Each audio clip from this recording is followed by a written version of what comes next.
is a special presentation of 1620 The Zone and the 1620 The Zone mobile app.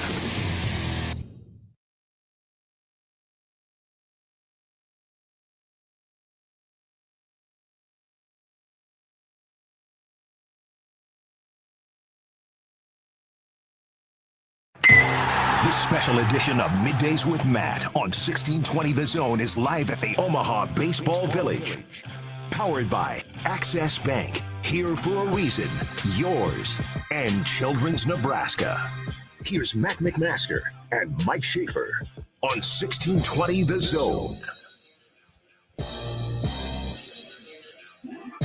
This special edition of Middays with Matt here at the Omaha Baseball Village is powered by Access Bank, here for a reason, yours, and by Children's Nebraska. Hour one, presented by Union Bank and Trust. At UBT, people don't have your money has people. Member FDIC. Matt McMaster, as always, joined by Josh Odson here on the 1620 The Zone Radio Network for day 4 of the College World Series. We started this series with 8 teams. We are now down to 7. By the end of around, I would say about 4:30 today, we will be down to 6, and we will have 2 teams who are officially into the 2-0 bracket. North Carolina clinched that yesterday after they defeated West Virginia in quite the thriller, a 5-2 victory for the Tar Heels. Incredible pitching yesterday from North Carolina, top to bottom. Lynch, McDuffie, Glauber, all combined for 9 innings, 8 hits, 2 earned runs. And also, I mean, yesterday's West Virginia North Carolina game, yes, it was a 3-run victory by West Virginia, but we were talking to our buddy here, Steven Martinez, at the Rawlings tent. And it all comes down to a couple of plays. It all comes down to experience, and all comes down to the pressure that you kind of have in terms of the College World Series playing at Charles Schwab Field. I was with people yesterday, Josh Hodson, having a phenomenal conversation. And we brought up the point that a lot of these players, especially the West Virginia players, you know, these guys have played in big-time ballparks and they've played in big league parks, but they haven't necessarily played in these parks with as many people as there are at the College World Series. There is close to 25,000 people at Charles Schwab Field yesterday, a phenomenal crowd for the night game. And it should be a phenomenal crowd tonight as well. But like I was saying, 2 errors really determined the game yesterday with West Virginia. Both of them coming in the 7th inning, bobbling. Inich at shortstop bobbled that one, allowed the guy to get on first, and then Brody Kresser looking to turn 2. And it was funny, Josh, in real time, you could see Kresser. He's there, and he's waiting for the ball to come to him, and the runner from first is a little bit past him, and so he knows he's got to rush a little bit to get to second base. And he picks up his head and picks up his glove just a second too early, a half second too early, bobbles the ball, and that's all North Carolina needed. Baseball is a game of inches. It really is. They don't talk about that much. You know what? A lot of people have said that before. Josh Odson, baseball is a game of inches, and we will see some entertaining baseball today. Our first game of the day will be between 2 teams that scored 1 run combined in their first 2 games, Alabama and Oklahoma. Alabama scoring, Alabama and Alabama and Texas. Yeah. My apologies. I got the teams mixed up for a second. You got it. Alabama scored no runs in their game against Oklahoma. 9-0. Texas scored 1 run in their game against Georgia, which That's rarely enough. 7-1. I think, it's funny, Josh. We enter the College World Series and we have an idea of what these teams are, and it's based on their form heading into the playoffs and then their form within the playoffs, and then they get here to the CWS, and in our mind, we kind of power rank them, right? But you really don't know who's brought it and who hasn't brought it until they really play these first couple games of the CWS. We found out yesterday, Ole Miss on paper and how they've played heading into the CWS seemed like one of the more complete teams of the field. With their pitching, they had Evan Bland called it a luxury of arms, an embarrassment of riches when it came to what they had in the bullpen. And we know the Rebels' power bats. They didn't show up, plain and simple. It did not show up. The pitching didn't show up in game 2, and the power didn't show up in game 1, and they're gone, right? We've seen huge stars come into this tournament before and not have the best performance, not show up, whatever you want to call it. Golden Spikes winners, number 1 overall draft picks, like huge stars that you wait to see, and you're like, oh, when the bracket gets laid out, you're like, oh, I hope that player gets here. Sure, and then they go 0 for 12 or something like that, and Yeah. you're like, oh, well, that wasn't the player I really wanted to see. And it's baseball, right? Like that's how you kind of explain the unexplainable in this sport. And baseball has kind of happened to Ole Miss over the last 2 games. And it's funny, like you look at the College World Series field, Alabama and Texas are 2 of the more highly ranked in terms of regional seeds heading into this, right? Georgia was the highest. They were the 3 seed, followed up by North Carolina. But then Texas and Alabama, they were the 6 seed heading into Texas was 6 seed heading into the tournament. Alabama, the 7 seed heading into the tournament. 2 teams that we thought very highly of heading in here. We're going to find out that one of them just didn't have their best stuff when they showed up to Omaha this weekend. And the other one is going to have to battle through quite the field to get to the championship series, because our second game of the day, you could make the argument the winner of Georgia-Oklahoma probably will determine who we might say is the favorite to win the entire College World Series. These are 2 teams that in their first games probably look the most impressive. I mean, Georgia's pitching absolutely phenomenal, able to beat Texas 7-1, and then Oklahoma just absolutely routed Alabama. We talked about the Sooners heading into this tournament, how hot they were, right? No one really gave them a chance in the regional. Nobody gave them, a chance really at the beginning of this entire tournament to get here. And now not only are they here, but they're in prime position to put themselves in an opportunity to win a College World Series. So it should be an incredibly fun day of baseball. Like we mentioned before, first game of the day will be Texas versus Alabama. Our second game of the day, Georgia versus Oklahoma. We'll talk a little bit more about those games as this show moves on. Mike Schaefer is set to join us later in the show. Is he making a CVS run? We will find out. Probably he said not. No. Okay. Joey point blank asked him. Oh, really? Yeah. Yeah. Joey Colbert had a very interesting last little rant at the end of his show about you were meandering around the village. You didn't hear the worst part when they were making fun of you and your football teams. Well, it's just really funny because I don't know, Josh. Can you remind me who won the NFC North last year? I mean, can you? Do we remember who won? Oh yeah, that was the Chicago Bears. Oh wait. I don't think that's what they're called anymore. Who did the Chicago Bears beat? Who did the Chicago Bears beat in the NFL playoffs in one of the most miraculous, and I don't even want to call it miraculous, even one of the best comebacks of all time. There was nothing miraculous about it, because when you have Matt LaFleur and Jordan Love, you should expect to wither away leads in the playoffs, because that's what they do best, in my opinion. I shouldn't throw stones from my Tennessee Titans house, but it's you two are arguing over who's the tallest little person. We are not the tallest little person. We are not. We are arguing over who potentially could be playing the Rams in the NFC Championship game.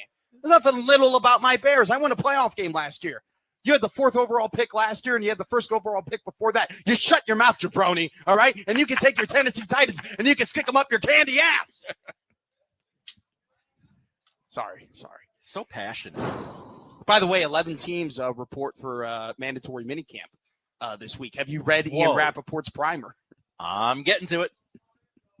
Have I read Ian Rappaport's mini camp primer? What do you mean? I think the hell out of here. That is a very valid statement. That's a question. Have you read it? Question. Have I developed a cure for measles is a question. It doesn't make it a good question. I think there is a cure for measles. You get that shot when you're like 5 years old. MMR.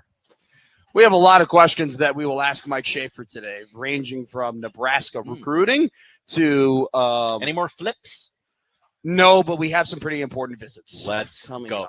Do they need us to help? We could give them a tour of the Chuck. We could have our friend Chris Prudon go ahead and take him on one of his famous Charles Schwab College World Series tours. I think that would help greatly. Yeah. He loves doing them. It's one of his favorite things to do. I don't know if we can help them other than giving them advice, and my advice has always been don't let the kids leave the campus. They should have had him come to Banana Ball over there. Yes. You know what? At the end of the day, Banana Ball saves all. Have you seen our short porch and left? You know what? I mean, that short porch and left made Yankee Stadium look like the Polo grounds. Look, we talk about the legitimacy of banana ball or whatever. Like it's what legitimacy? It's clearly a thing, right? It's like, a gimmick. Yeah. Yeah, but I watched the last couple innings on ESPN last night. Like I'm like, okay, let me see what Memorial Stadium looks like in this banana ball. How did it look? The baseball field looked great. Yeah. The football field looked terrible. Okay. Like they didn't water the turf. They didn't eliminate the Nebraska marking Yeah. enough. Yeah. Yeah. That is kind and of tough. I get why. Like it's fine. But I always wondered. It was funny when they made the end black in the USC game. I was like, that's going to be tough to make it red again. I don't think they had a problem doing it later. I don't think later so. that year, but yeah, no, it's I will say this: what I like about Banana Ball is that the Savannah Bananas can lose. Yeah, we learned that earlier this Like year. I do kind of like the fact that they've gone full deep into it's a league and it's what they do, and they have now made it in the beginning of the Savannah Bananas. How would you call it? Their spawning, if you will, their beginning of this alternative baseball era. It definitely was more of a show, and it still is a show. More globetrottery. Yes. Now the fact that they've leaned into being more competitive, and it's a little bit similar to the UFC and how the UFC in their early days, they leaned more into regulation, right? They wanted it. This guy's going to be on the White House lawn. He's going to be on the White House lawn soon. How are you? He's at the baseball. This is the dancing umpire. Oh, really? We're talking about Banana Ball. Nice to see you. He's at the baseballism tent. Put 10 to 11 today. You will see a massive line of people. Now, do we refer to you as Mr. Umpire, Mr. Dancing? Anything but late for dinner.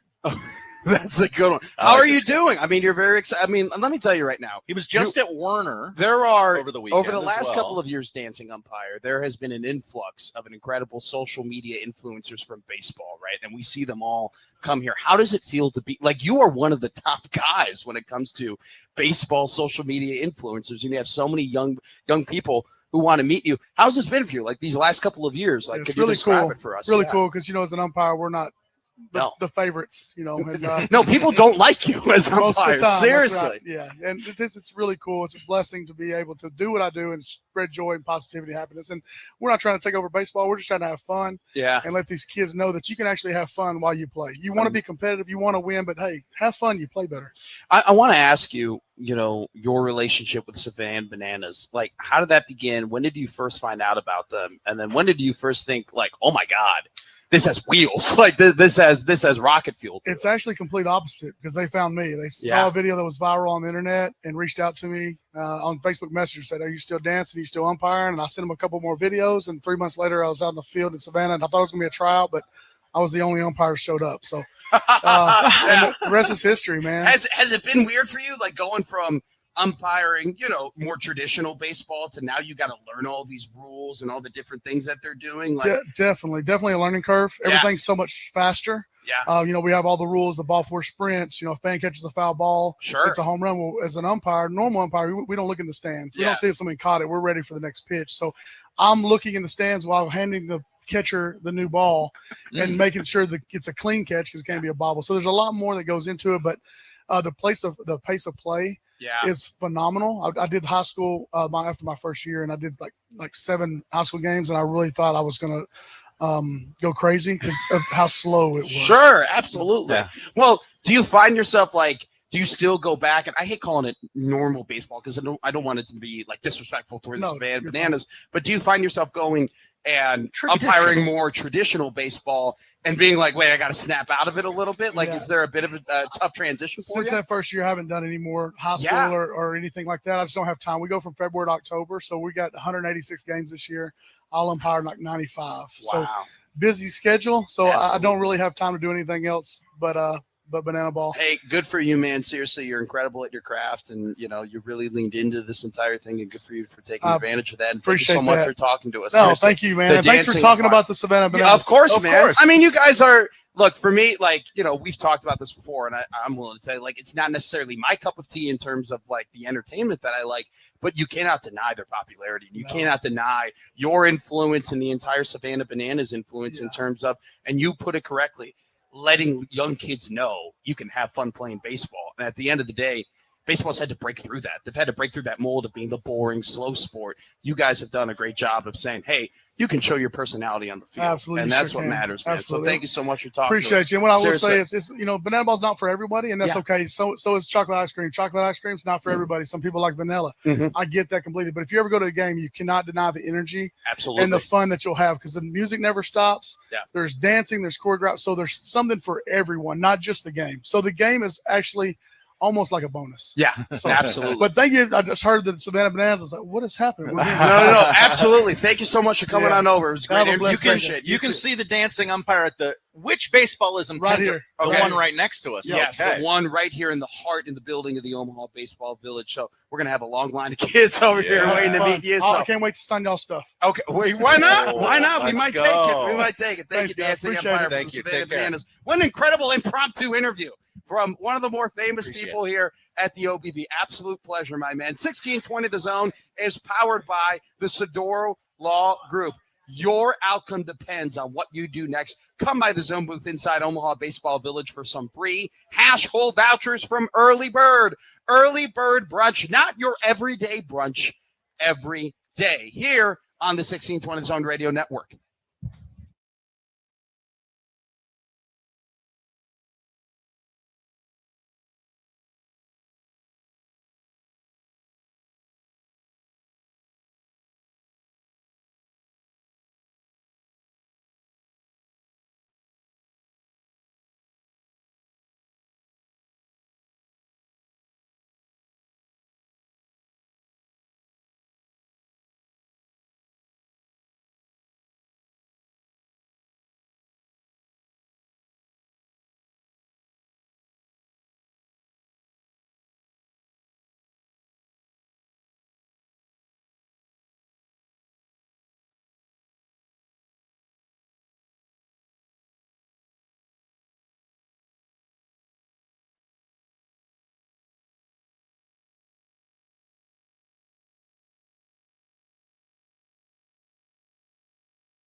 10 minutes here, day 4 of the College World Series. 2 very intriguing matchups between Alabama and Texas, 2 of the better SEC teams in terms of regional rankings heading into this tournament, which featured 5 SEC teams. One of those SEC teams have been sent home in Ole Miss yesterday after they lost to the Troy Trojans at 12-8.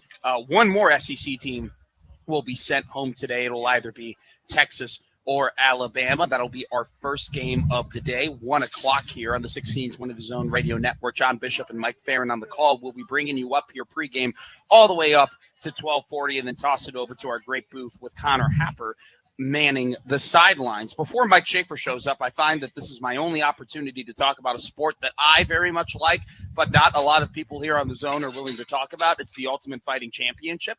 UFC Freedom 250 happened yesterday. Josh Hodson, did you catch any of the call, any of the show, any of the fights? I followed along on Twitter.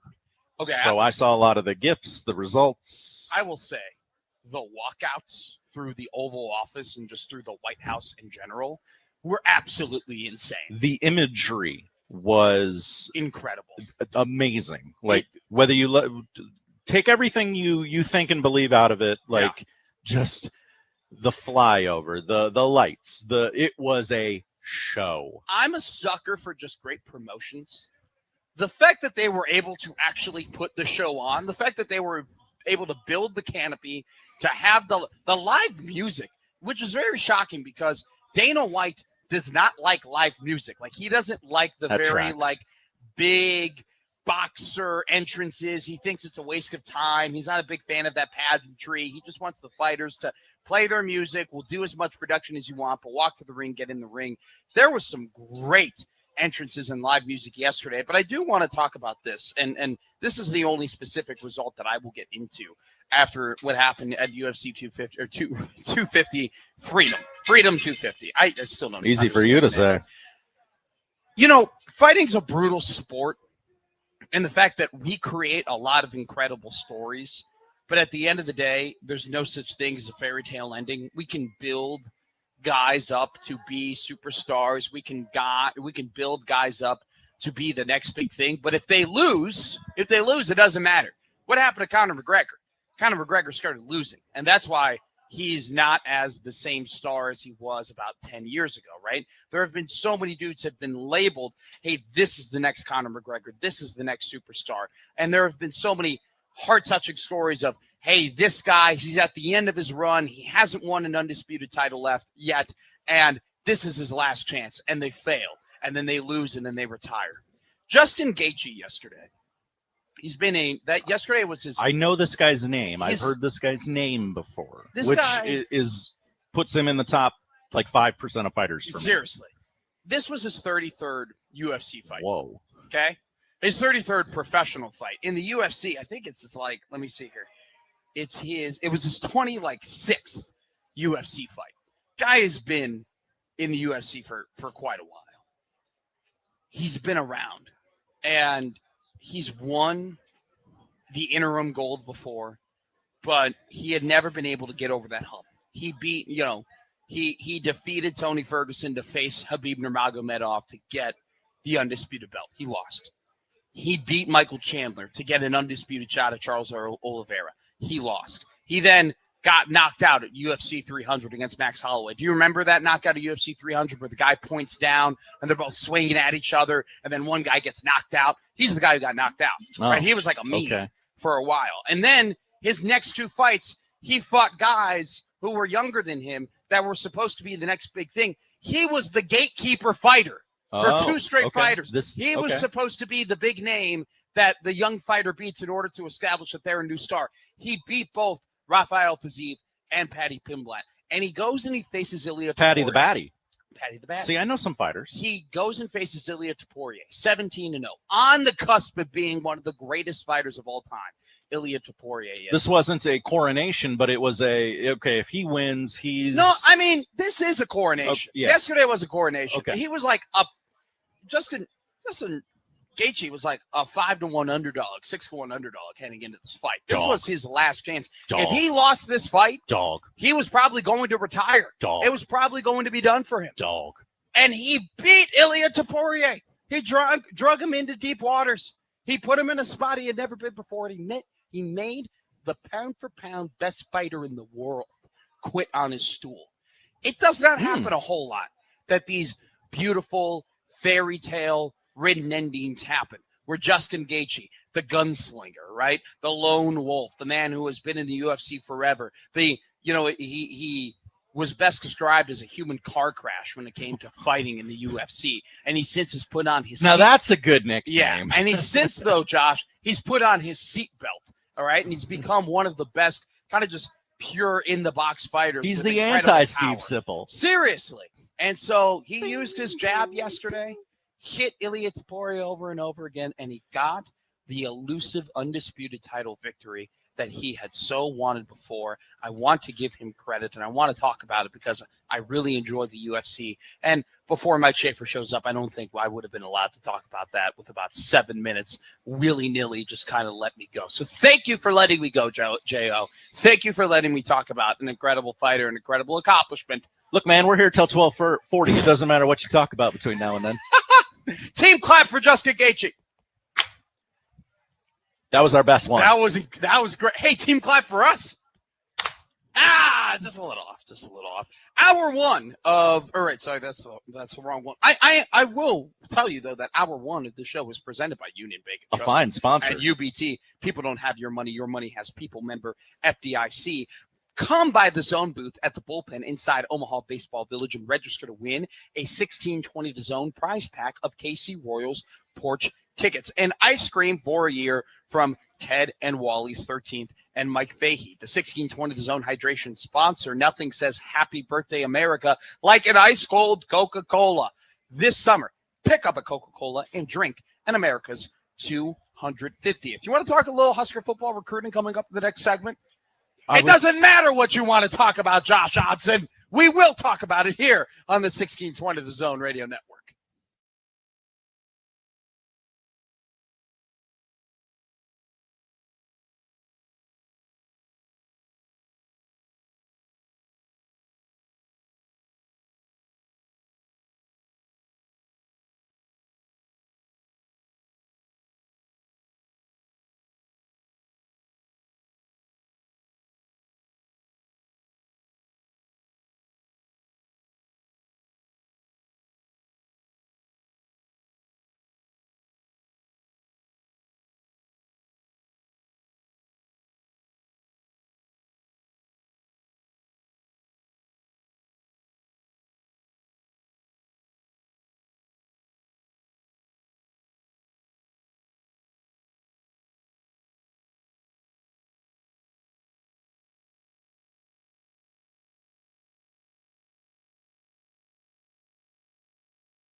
This special edition of Middays with Matt is powered by Access Bank, here for a reason, yours, and by Children's Nebraska. Hour one, presented by Union Bank and Trust at UBT.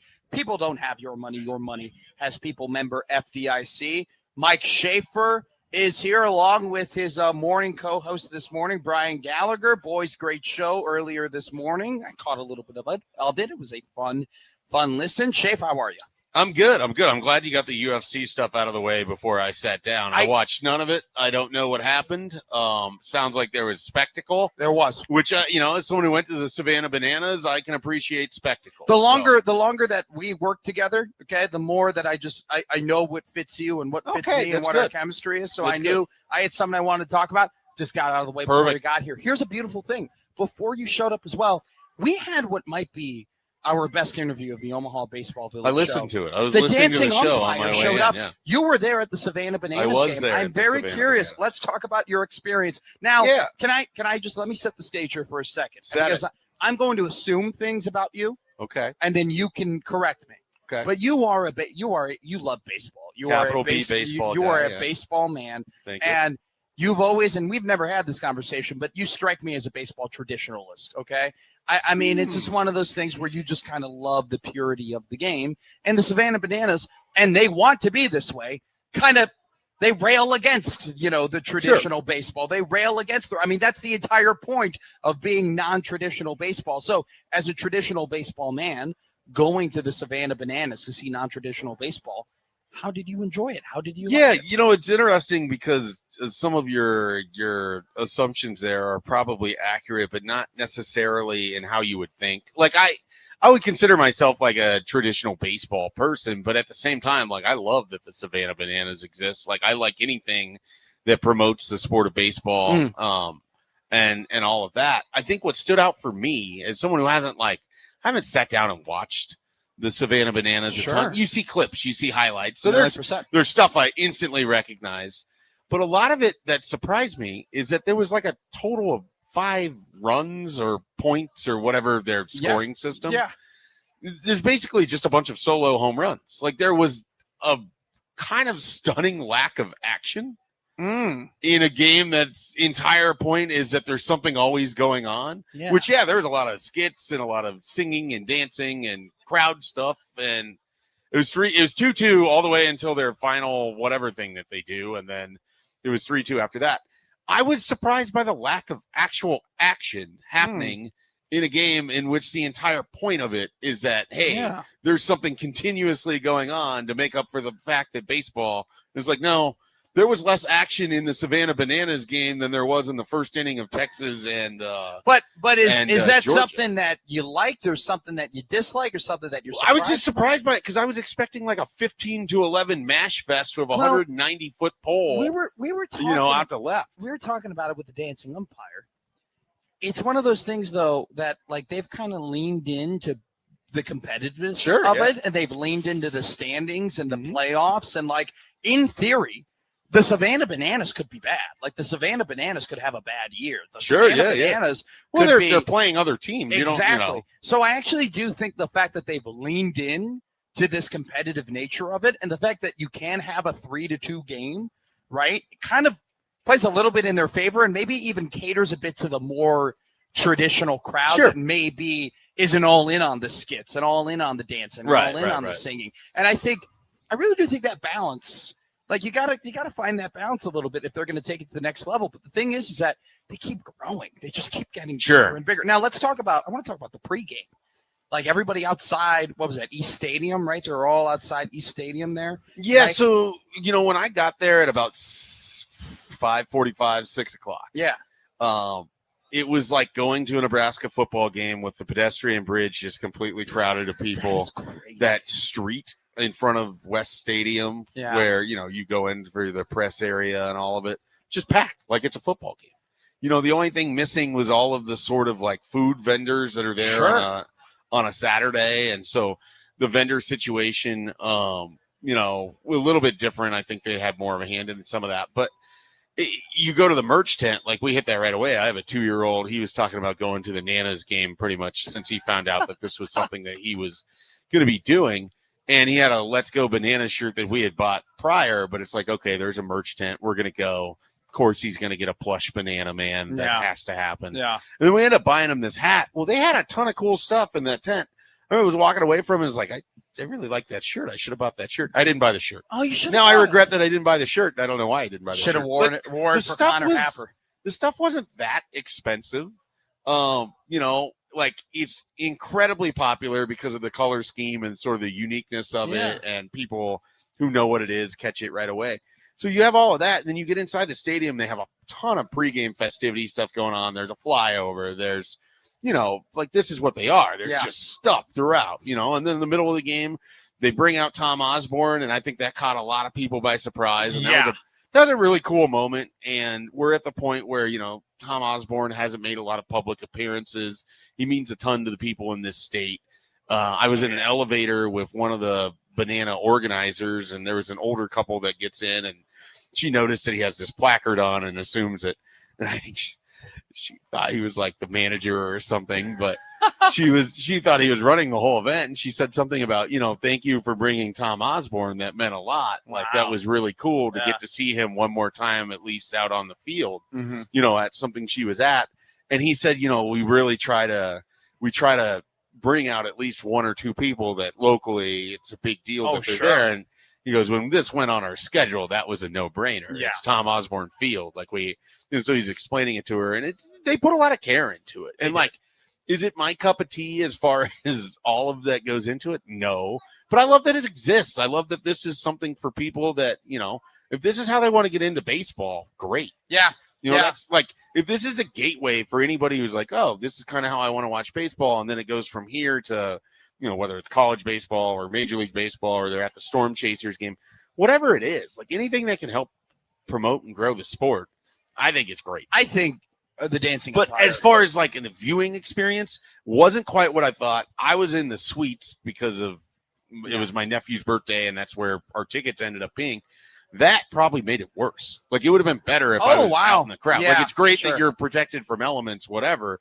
You lose a little being on the other side of the glass or not really like in the same environment. That's a very interesting way of putting it. It's like watching a concert from the pits versus watching a concert like from a suite. You definitely do get a different experience. I think the dancing umpire, and you kind of alluded to this, puts it perfectly. Like showing kids like fun. Kids like to have fun. Showing kids that. Well, there was kids. Yeah. That event was for kids. Like so when grown people are like, oh, blah blah blah, this that and the other. Thousands of kids love it. Yeah, it's not necessarily for you. If I'm being real, is it really for a 24-year-old like me? Probably not. But am I like you? More than you think. Am I like you, and I view it and I go, hey, if that's what they're targeting, that's what they're doing, great for them, good for them. And I like kind of what both of you guys said, you and the dancing umpire, showing kids that they can have fun playing baseball. And I feel like that's always been a barrier that baseball has to break through. I don't think that necessarily. But there's a stigma. There's definitely been a stigma. I suppose. What do you mean you suppose? I didn't grow up with a stigma, man. I grew up where it was my favorite sport, and it was a sport that I was best at. I'm telling you as someone who's on the other side of the class. No, I know. A non-baseball guy, there's your baseball hat. Well, I mean, there's a reason why they had to, in Major League Baseball, why they had to do a pitch clock and how they had to make all those rules because the stigma of it taking too long and people not being patient anymore. They've done a great job with it. The Bananas have notched it up one more time, and they've created something completely different that, it's quote unquote alternative baseball, but to some people it may not be an alternative. That's what it is. That's what it is. I mean, it's an alternative version of baseball, but to some people, it's not alternative. It's that sounds like an alternative halftime show. Those aren't going to go well. This could be an alternative halftime show. This is an alternative Matt McMaster show for sure. Come by the Zone booth inside the Omaha Baseball Village and register to win ice cream for a year from Ted and Wally's. Ted and Wally's official ice cream of 1620 The Zone, celebrating 40 years with over 3,000 flavors, Benson and the Old Market, Omaha. And also, while you're already coming by the Zone booth to enter in to get free Ted and Wally's for a year, also pick up some chewy granola bars from Sunbelt Bakery. Sunbelt Bakery. Chewy granola bars. Tastiest flavors under the sun. You want to hit a little bit on Nebraska recruiting? Just a tad bit. Just a tad bit of... I love recruiting. I know you do. I know you love it more than anything. Here on the 1620 The Zone Radio Network.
This special edition of Middays with Matt is powered by Access Bank, here for a reason, yours, and by Children's Nebraska. Also, Hour 1 is presented by Union Bank and Trust. At UBT, people don't have your money has people. Member FDIC. Matt McMaster, joined by Mike Schaefer and Josh Odson here at the Omaha Baseball Village, as we are about 2 hours away from sending you up to the booth with John Bishop, Mike Farron, and Connor Happer on the sidelines for our coverage of Texas versus Alabama in an elimination game, the second elimination game of the College World Series. Pretty wild. Pretty wild. Alabama, Texas, that game is winner gets to move on in another elimination game. Loser joins Ole Miss. You could have lost some real money if you would have predicted the first two teams out would be Ole Miss and Texas. Yeah, seriously. Or Alabama, but Texas would have been, Good thing I didn't bet any money on picking Ole Miss to win the College World Series. Good thing you didn't. We did talk about, though, before you got here, you have an idea of, based on the form of these teams heading into the CWS, what they might look like, but you don't really know until they play the first two games. Right, yeah. And Ole Miss, let's just be real here, Mike. They didn't have it. They just didn't really have what they had in order to get here. It's tough because they played a really great game on Friday night, and they played a team in North Carolina that played a slightly better game. Exactly. And that's what North Carolina's done, by the way. Well, yeah. They're 2-0, and they basically have done it by holding serve until they're one big inning late in the game that breaks the other team. And then their pitching is able to hold it together. You were talking about it, and I mentioned it on Happer and Schaefer this morning. McDuffie and is it Globber? I mean, those two guys, those two guys have pitched outstanding innings. And when we talk about what Nebraska baseball didn't have, and not to turn this into a Nebraska baseball thing, but they didn't have those pitchers that could get you to the end of the game. Sure. Or could get you to Jayshon Unger to end the game. Mm-hmm. Like that middle reliever contingent, like what McDuffie did on Sunday to shut down West Virginia and basically allow North Carolina's offense to pick its spot against the West Virginia starter.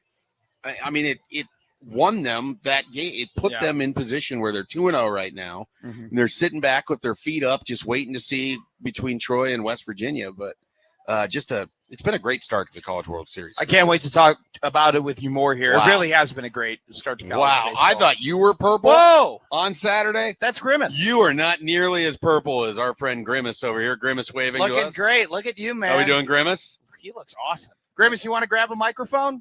No, you're okay. Don't worry about it. Oh, no. Grimace doesn't want to talk. It's okay, Grimace. Grimace is too shy. He's scared of cancel culture. That's what he's scared of. He doesn't want to get canceled. You can't get canceled on Middays with Matt. We've tried. We have done our very best to do it, and we've been unsuccessful. Let's talk about Nebraska recruiting real quick. Do it. Yeah. Big 2027 recruiting class. Nebraska currently ranked 16th, according to On3, multiple blue-chip prospects. This is the last weekend of visiting. The month of June always has been big in recruiting. Feel like this year, though, has definitely been a little bit more amplified with some of the coverage that we've been getting and, a couple of big Trey Taylor effect. Yeah, massively for Nebraska recruiting. You would know better than anybody. Couple of key prospects here to keep your eye on. Kyler Kuhn, from offensive lineman from Kansas City.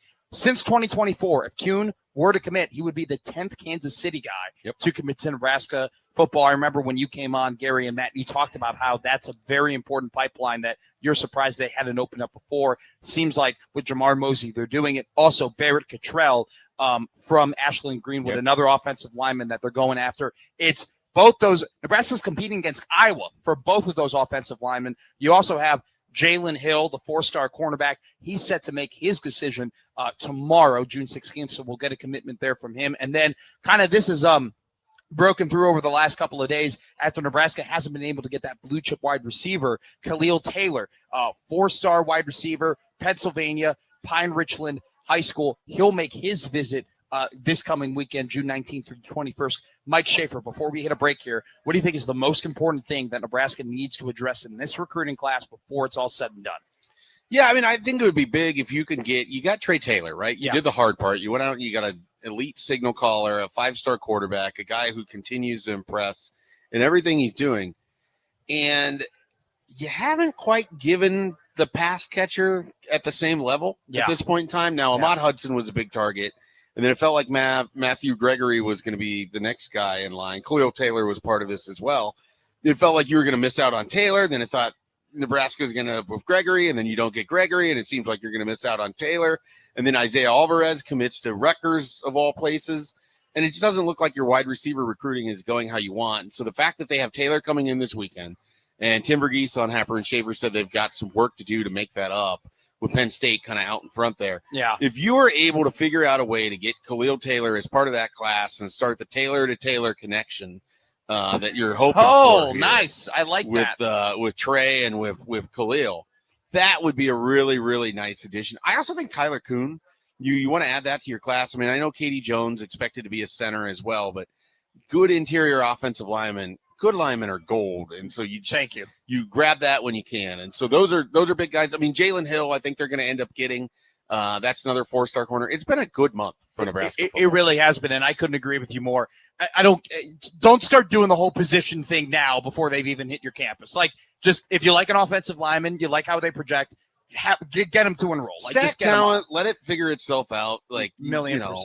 I mean, $1,000,000%. We're beyond the point where you have to overthink it here. I couldn't agree with you more. Keep it simple, stupid, Nebraska recruiting. That's what Mike Schaefer and Matt McMaster say. 1620, the Zone's hydration sponsor. Nothing says happy birthday of America like an ice cold Coca-Cola this summer. Pick up a Coca-Cola and drink in America's 250th. 1620 Zone today is powered by Sedora Law Group. Your outcome depends on what is next. A special edition of Middays with Matt here at the Omaha Baseball Village on 1620 the Zone.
This special edition of Sports Polyconic, this special edition of Middays with Matt. Yeah, know your own show. Is powered by Access Bank.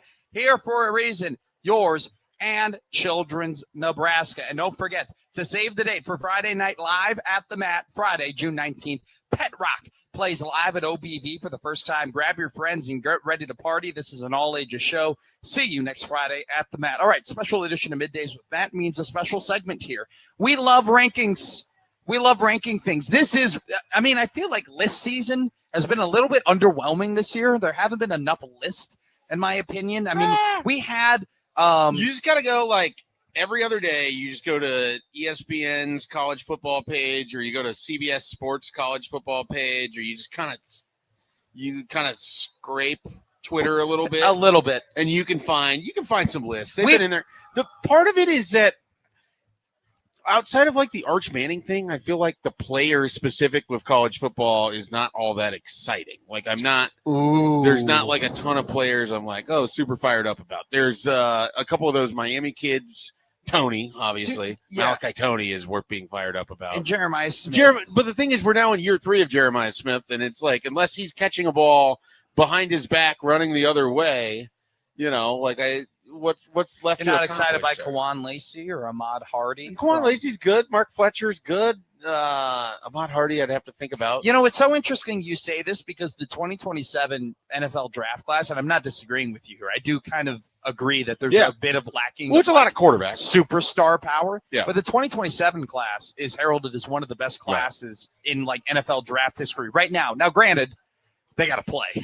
Well, so much of that is built on the quarterback, though. Well, I don't know. You got Simmons outside of like Texas. You got some really good, interesting wide receivers. Like you got some defense. Like Texas in general has got like 7 guys who are projected. Yeah, you have Corey Parrish. You have all of these. You look at Indiana's roster. Like they have Turner, their offensive tackle Turner. He's gonna be a first-round pick. Becker, he's a first-round pick. Nick Marsh might be a first-round pick. What happens to Josh Hoover? Be a first-round pick. I see him mocked at every single. I know.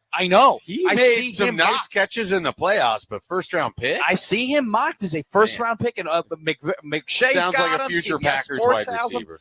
Oh, yuck. No, he's going to play for the Indianapolis Colts for 13 years and, make 2 Pro He's not Bowls. allowed to leave Indiana? No, not at all. So he could play for the Bears is what you're saying. Exactly. There we go. As we're going to do a list of our own here. Matt McMaster's top 10 rivalries right now. In sports. Right now. Okay? This is not all time. A couple questions? This is not all time. Can I ask parameter questions? Go ahead. How many different sports are represented?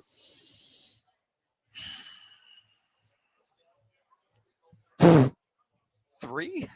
Okay. Technically 4.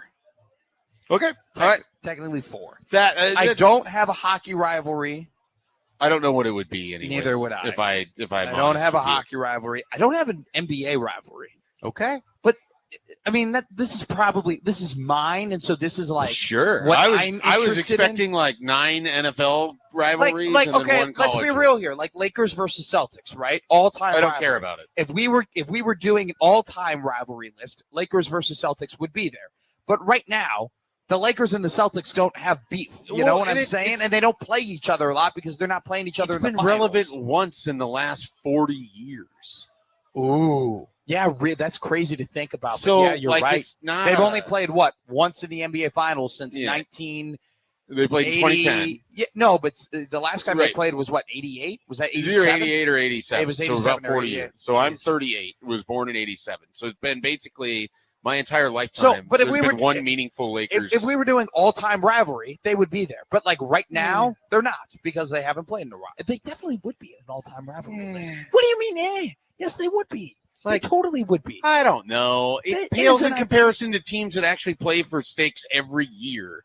To be like, oh, these teams played in the NBA Finals when the NBA wasn't as popular in the 80s, and they made the popularity. But the NBA would not be. And then people like Joey tell you how much they hate the Lakers, and it's like, why? But the NBA would not be what it is if Lakers and Celtics did not exist. Matt, I understand the context of it. It's just like, I'm not going to lose my mind about Giants Colts from the 50s in football. Yeah, but that's totally different. You know, That's like I'm not going to totally lose different. my mind about whoever the Browns totally were different. playing for the That's championships. That's 30. You're going back 30 more years. Well, I'm just telling you, like, historical has value, but it's not that value. They literally owned a decade. And it arguably is the greatest decade. decade. 4 decades But since. they owned the decade, and arguably was the move greatest on, decade. America. And they are the two most historic. By the way, they didn't just own 1 decade; they owned like 2 decades because you got Wilt and Bill. It also used to be like a whole thing about how different the cities were and the culture and the clash of styles, and none of that. Like Jerry West versus the Celtics was a very big Red deal. Auerbach. A lot of this is I'm just mad winning time doesn't exist anymore. Yeah, and I can't watch that show. In the 60-year history of the NBA, the Celtics and Lakers have owned like 20 of them. They're a little older than 60 70. Years. Well, it was the first championship was 55. 80, 90 years at this point, right? No, but I'm more so going off of modern NBA. What would we consider? Modern NBA basically started in 2012. All right, now I'm just rambling. Lakers Celtics is an all-time rivalry. Let's get to my list. Okay, sorry. Okay, top 10 best sports rivalries right now according to Matt McMaster. Do you want me to rate the rivalry? Sure. What scale am I using? We'll go S, A, B, C, D, F. Okay, all right. Michigan versus Ohio State, number 1. That's a solid rivalry of which I pay attention generally to see, mostly because I want Michigan to lose. Yeah, it's a B. I mean, it's a good rivalry. It's an A. Army versus Navy. I'm glad you included this. I was going to chide you if you didn't. This needs to be on there. It matters to people beyond just like the sports aspect of it. Yeah. You know, the people that have actually served, like they care about this in a big way. And so this one's a great one. This is an S-tier rivalry. Auburn versus Alabama. This is a college football, just the equivalent of the Ohio State, Michigan, also an A-tier rivalry. Mahomes versus Allen versus Jackson versus Burrow. This is well done by you, so I give you. you credit. Oh, my God. This is also Pablo. By the way, do you know who that is? That's Zach Oliver, the former Northwestern backup quarterback from 2011 to 2016. Wow. Part of one of the greatest generations of Northwestern Wildcat football. I was thinking more of the inflatable Pablo. Oh, yeah, and right next to him, Pablo Sanchez, an inflatable. An outstanding shortstop on my backyard baseball team circa, 2002 or whatever. I was more of a Kenny Wheeler guy. Well, his name is Pete Wheeler. Dang it! And he's going to hit you a touchdown. And Pete Wheeler was my favorite as well. Mahomes versus Allen versus Burrow versus Jackson. This is great. I really think it's Mahomes versus Allen. I think the other ones aren't necessarily in there as much. I agree. And so that I'm going to put as an S tier because I care as much about that as I do almost anything else in the NFL that doesn't involve the Vikings. Bears versus Packers. This is a D tier rivalry. One team wins almost exclusively in the rivalry. The games almost never matter in terms of significance. This year being a big exception. Like all 3 games mattered. All 3 games pretty good. All 3 games had real value in terms of playoff standings and or were in the playoffs. Yeah. So this was a rare year. So this is a rivalry where it looks like arrow is up because it's actually mattered. Yeah. But the bulk of my 30-some years on this planet, this rivalry has not mattered in the slightest, save for an NFC championship game that nobody wants to remember because Caleb Haney started it. He didn't start it, but he played Caleb Haney had a big piece of it. Too big of it. And then, like the Aaron Rodgers streak aspect of it. That's otherwise, like, I don't care about this because there's not that many good moments in it. Can I be real with you? I don't disagree. Yeah, it matters to the team, to the fan bases involved. But for the rest of us on the outside of it, I don't disagree. I can think of more moments in Mahomes versus Allen than I can in Bears versus Packers. You probably could. Yeah. Here's why I would give it a C. Okay. Because I'm willing to come up to a C. Here's why I'll give it a C. Because at its peak, like when they actually are good, and you're right, it's very rare that it has happened, but when they are good, it has the ability to be like S in terms of how much we're talking about it, right? But isn't that true of any 2 teams in a division when it's really good at the same time? But I think it's more, I think it's elevated because of Wisconsin versus Illinois. I do think there's an elevation aspect of the rivalry. I think more so than most rivalries, when they are both competitive, they are at an S tier. But you are correct. My pushback here is like, okay, if I took Seattle, San Francisco in the 2010s those games were always awesome. Came down to like it meant a lot. And then you take Seattle, LA right now, awesome, and it means a lot. You take LA and like it's just the divisional aspect. But I don't think that the Bears Packers is awesome because it's not a. It's not a means a lot awesome thing. There's always a rivalry between the two. Sure. Like, there's a difference. Like you will always have Packers fans who hate Bears fans and Bears fans who hate Packers fans. You'll always have those two. Like it's not just they're good. It's a rivalry. It's more than just that. Okay. It's elevated when they are good. I want to keep seeing where this list goes. All right. My sixth rivalry right now in sports: Texas Tech versus the Rules. Okay, that's right now. That is a rivalry of which we are going to hear more and more and more as the declaratory. There was another statement today from the Big 12 about how now the Big 12. Not a statement. They took legal action. Oh, yeah. They are trying to force an immediate summation judgment to determine whether they can actually enact their bylaws without being penalized or sued from the state of Texas, because this is where college football finds itself. Where would you put Texas Tech versus the Rules in terms of the ranking system? I mean, that's an A-tier rival. Yeah, like, Texas Tech hates got everybody's attention. These two sides do not like each other. No, they do not. They do not like each other, and they don't like following the rules. Not even necessarily. It's Sorsby versus the rules. It's Texas Tech versus common sense. Yeah, and then it's everyone versus Texas Tech and Ken Paxton, I think, at this point. Yankees versus Red Sox. All right, you had to include this. It's the same. It's the same concept that you've established for Lakers and Celtics. Right. And it's the same. The difference similar. There's been more similarities between the Yankees and the Red Sox and their competitive ability, more so than the Packers and the Bears. Absolutely, I'll take the words right out of your mouth. There's also just been like much larger moments in sports than the Packers and Bears have ever given us. I agree, but it's a good rivalry. It's one that I am 100% sick of in the sense that I don't care who wins in the game at all. They're both the same side of the same coin. They're whiny. Their fan bases are whiny. The Red Sox are not the plucky underdog anymore. No. They never really were. They were just losers. But it felt like they were for about a 2-year stretch. And then immediately it was the Frankenstein monster was born and we all paid the piper. All right, this would be 1, 2, 3, 4, 5, 6. This is my eighth rivalry right here. Lane Kiffin versus likability. Well, see, that's tough because I would argue, prior to the recent Lane Kiffin moment, he was pretty darn likable when he left FAU. But he's always in a big fight with it. I mean, he can never not go back to not being unlikable. Well, yeah, that's true. I guess he can have little blips where people do appreciate him. That's fair. This is a good one. I give you credit for that.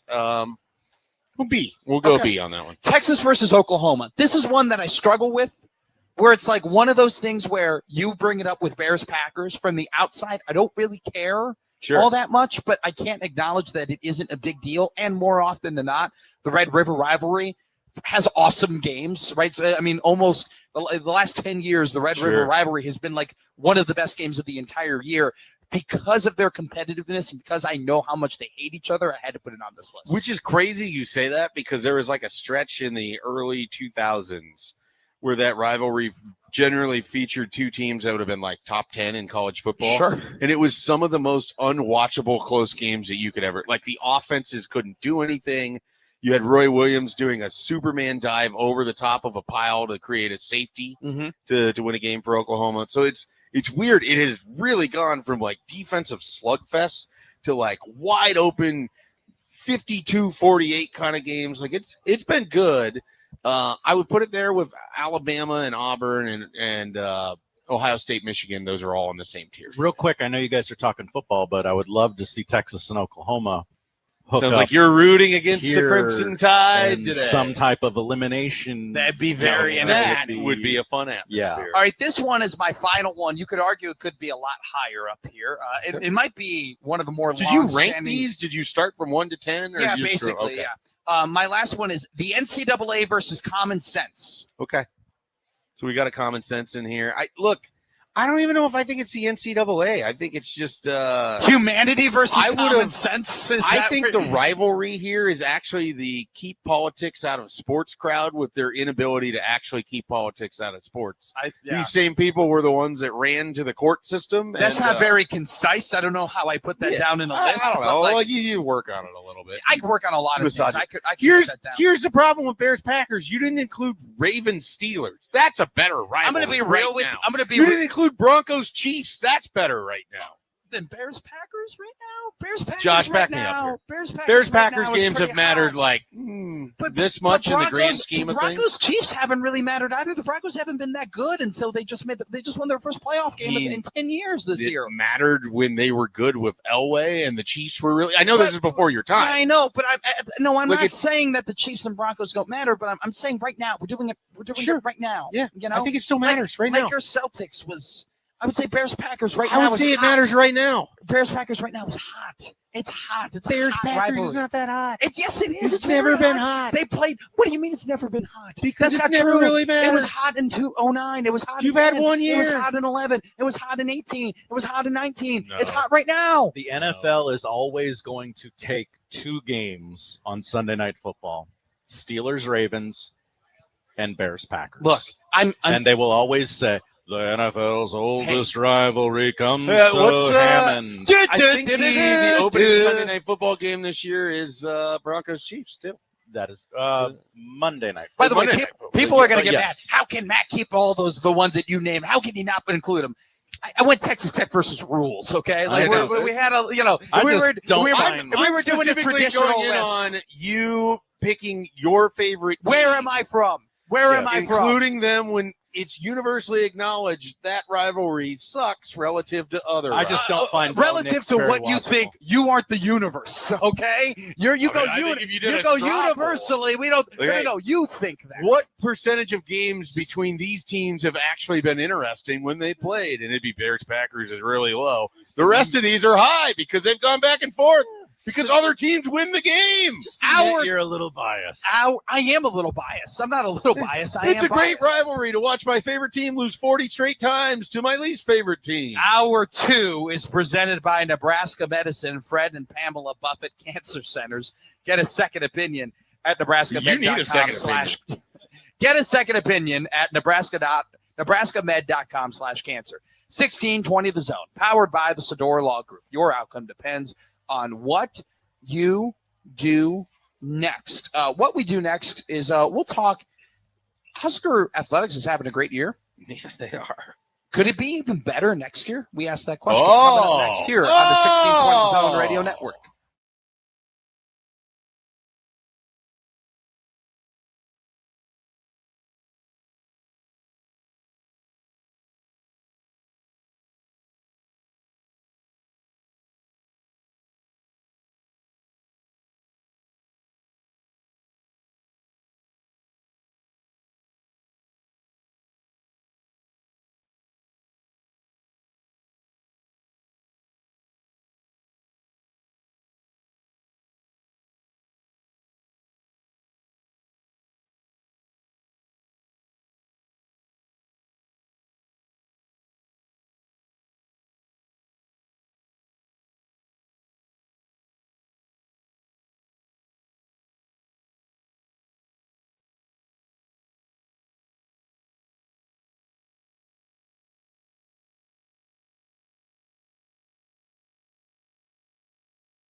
This special edition of Middays with Matt here at the Omaha Baseball Village is powered by Access Bank, here for a reason, yours in Children's, Nebraska. Hour 2 of MWM is presented by Nebraska Medicine Fred and Pamela Buffett Cancer Centers. Get a second opinion at nebraskamed.com/cancer.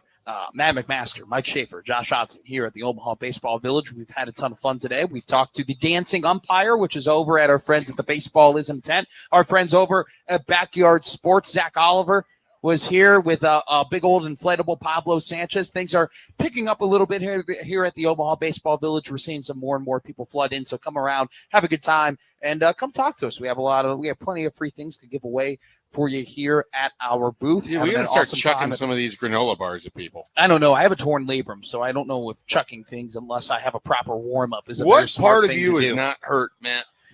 I got good knees. I got really good knees. Either got turf toe or plantar fasciitis. I have plantar fasciitis. A torn labrum, a broken heart. No, not a broken heart. Brain rot. Like, what else? Brain rot is happening. That is for sure happening. I'm on my phone way too much. You know, yeah. I often think about the fact that the amount of time I spend on Instagram and Twitter could be better used to like watch a movie, you know, or like watch a TV show. What if they put the movie on Instagram? Well, they do that, and which is how I get my clips and my Sopranos but you watch references. clips. I'm saying the whole movie. He's an interior decorator. The inside of his house could look all that great. Christopher.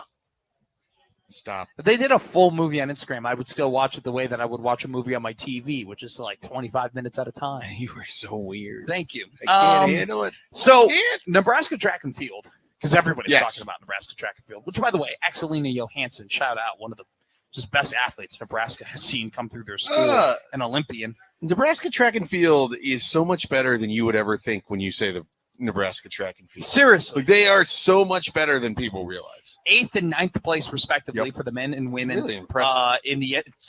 Super impressive. Yeah. Like, as somebody who came from the track and field world, you were in the track and field world? I ran cross country. Did you set up the hurdles? No, I ran cross country for 3 years. That tracks. I was of everything you've ever told me, you saying that you ran cross country definitely tracks. I was an Eastern Suburban Catholic Conference all-conference runner. Yeah. My freshman and sophomore years. I was a long distance runner. I ran the mile and 2 mile in track and field. I came in 4th place in the Eastern Suburban Catholic Conference 2 mile run.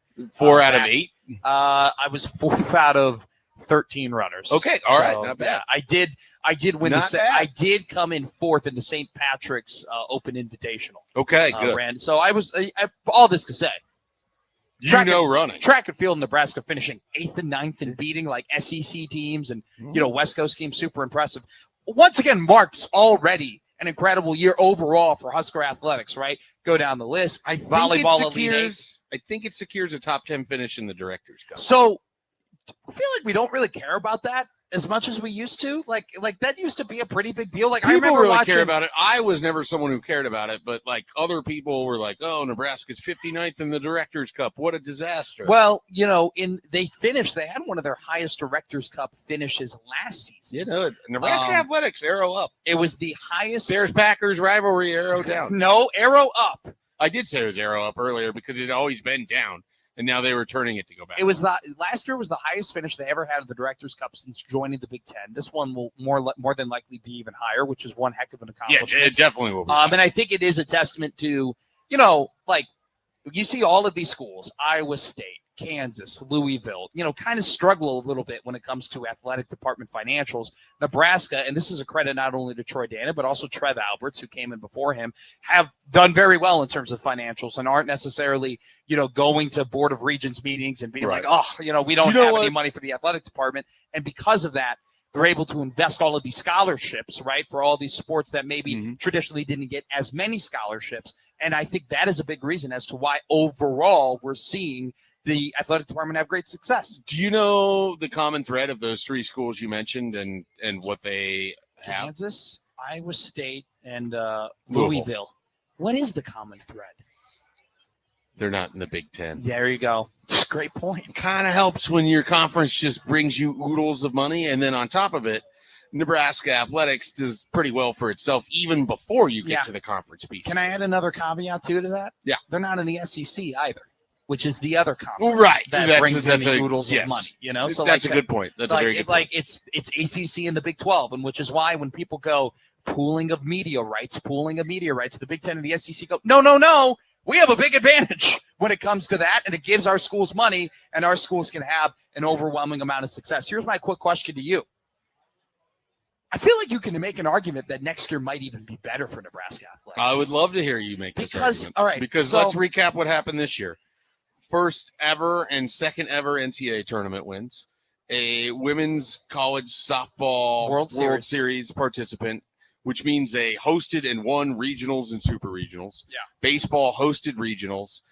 Wrestling finished top 4, I believe, this year. Last year they were third. They were third this year. Well, it's still top 4, but I kind of kept them one off, but that's fair. You were Matt McMaster and I was Mike Schaefer in that regard, by the way. I give you credit. You didn't know the exact numbers, so you went with safe top 4. That is really annoying. I do that all the time, and I corrected you. How the turntables, Schaefer. How the turntables. Another clip that you have only watched. But I have seen The Office. Wow. Okay. So you have all of these great performances. Volleyball came up a little bit short of where they would want to be as a regional final loss to Texas A&M there. But otherwise, I mean, all of these sports had like big years. I'm trying to think of where you could, short of someone winning a national championship, which you hope volleyball does. There it is. It's always sort of the thing. But I think you would need beyond just the volleyball national championship. You might need basketball to not replicate, but at least be back in the tournament and win a game again. I feel like you can make maybe football goes 8-4. So here's and the thing. Kicks this off for you. It's hard to. Soccer makes the tournament again. I will admit it's not an easy argument to make. Yeah. But I would not be surprised if basketball has an equal to or maybe even better year next year.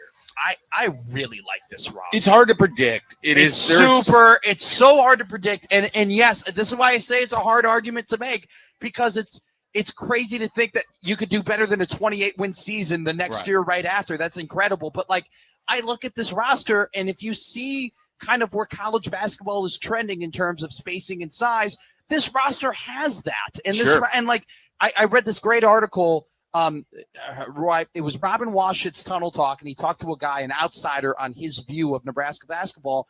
And I have the same view where it's like Fred Hoiberg, you lose Lawrence, you lose Sam, and you lose Rink, but he replaced them all with guys who could do what they did. Yeah. So they're keeping the system together. Well, I think it's important to acknowledge that Hoiberg has done a tremendous job replacing anytime Nebraska's lost some of these players. Sure. The conversation after they lost Bryce Williams is, how are you going to replace that? How are you going to replace that offense? Well, you replaced it in the aggregate, and you ended up with Price Sanford, who was a first-team All-Big Ten player in his own right. Very different way of getting there. 1,000,000%. But it's this idea that, a lot of why I think Nebraska is in a really good spot and why you could be right that next year could be even better. I think they have almost universally to the sport coaches that are on the upward trajectory of what they're doing. Yeah. But there's not a lot of coaches that I'm pointing at where it's like, yeah, that's kind of going the other way. Sure. Not everybody's firing on all cylinders entirely. But even if like Matt Rule is your strongest example that things aren't going great for a coach at Nebraska, I think you're doing fine. Then that's 2 years of a non-losing season or a winning season coming off of a decade of being miserable. And so, I could see, maybe Nebraska football having the same record, but being an overall better team this year. And I think that's the big thing. If you go 7-5, 7-6, but it feels different because of how it went. Exactly. I think that could be a factor. I agree with that. think volleyball could just win a national championship. It'd be nice if they did it. Let me tell you something. I'll give you not a scoop here, but Nebraska softball added Faith Aragon. She was a pitcher, one of the best two-way players in all of college softball last season. And, they added her. She came from Conference USA, if I'm not mistaken. I forget what college specifically. But here's what I know. Jordy Fromm gets added to the assistant coaching staff for Nebraska softball. And, there was a big connection between Faith and her committing to Nebraska softball and Jordy being there. And the fact that Jordy, in the eyes of a lot of softball players, is like a hero. Yeah. She's an icon. Jordy Fromm is a softball player that other softball players, for lack of a better term, geek out about, right? In terms of, and so the ability to be coached by her and be around her is something that softball players are going to be attracted to. And I think that's going to allow Nebraska softball to not only do great in this portal, but in recruiting cycles and portals in the future as well. I think that's a big, big factor of her joining the staff. And so you also, look at baseball. It seems like they've done a pretty good job in terms of reloading, not only just through the Power 5 portal, but JUCO portal too. They've gotten some JUCO studs throughout the country. I wouldn't be surprised if baseball once again has another good season. This is, though, I think it'd be very hard for Nebraska to do it again, to have this overarching successful athletic department season they've had. But the fact that we can even have the convo of like, hey, it might be pretty close in terms of the overarching success they can have again next season, I think speaks volumes to where they are as an overall athletic department. Well, again, I've had this conversation with Happer or other people multiple times. This doesn't happen if Trev Alberts doesn't hit the reset button when he gets here after following Bill Moose, who, for the lack of a better word, was probably as effective as an AD as he was a copy editor for his own book that he released here that misspelled the governor's name throughout. So Pillan, he left Nebraska in a really bad spot, whereas I think Trev Alberts did a great job making sure that these programs were supported. He left it in a much better spot, and then Troy Dannon has continued that work. Look, I don't know the inner workings of everything happening at Nebraska, or even most things, if we're being honest, but I do believe that Dannon has done a nice job of letting people do what they need to do. You have the coaches that you want in a lot of these sports. You don't have to make a bunch of huge changes. And this isn't just like a football thing, but it just tells you if you trust the guy that's the coach or the woman that's the coach, you let them go to work and you're patient with it, good results are going to follow. I think a lot of people try and judge athletic directors based off of the hires they make, and that's not a problem. That's not a bad way of doing things. And it should be who you retain, which right now Nebraska is retaining everyone. But also too, like in this specific era of college football, where literally the rules are being changed every single day. They're being made up every day. Like you need an athletic director who can keep everything together and who can keep everybody informed and keep everybody evolving, and at some points even at the top of what they're doing in terms of player acquisition, where Nebraska in multiple sports has been. So I agree with you. Like, has Dannon made a flashy hire here and a flashy hire there? No, not really. Like Danny Busman Kelly, that was kind of set in stone before he even got here. But he's kept this thing together. Sure. And I think he's got to be the guy that they want to work for, too. At times, I think he can roll things out a little bit better in terms of communication in regards, and I'm more so referencing the baseball season ticket fiasco. But overall, I agree with you. I think he's doing a very good job. All right, let's hit a break here on Middays with Matt, a special edition at the Omaha Baseball Village. Come by the Zone booth inside the OBV for some chewy granola bars from Sunbelt Bakery. Sunbelt Bakery, chewy granola bars, tastiest flavors under the sun. And don't forget to save the date for Friday night live at the Mat. Friday, June 19th, Pet Rock plays live at the OBV for the first time. Grab your friends and get ready to party. This is an all-ages show. See you next Friday at the Mat. I'm going to ask Mike Schaefer some college football questions coming up next here on Middays with Matt.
Middays with Matt here, live at the Omaha Baseball Village.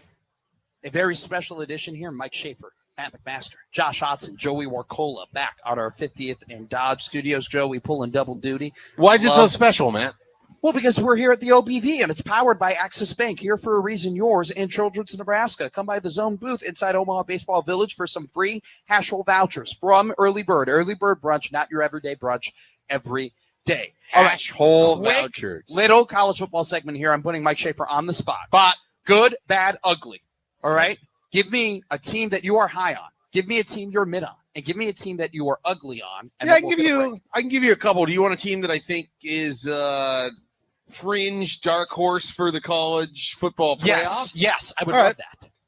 I think there's a world where in one season at Virginia Tech, James Franklin can win a bunch of games in the ACC, which we just saw Virginia go 10-2, and we're on the precipice of the college football playoff. I think that they can do that. I don't know if they'd win the conference.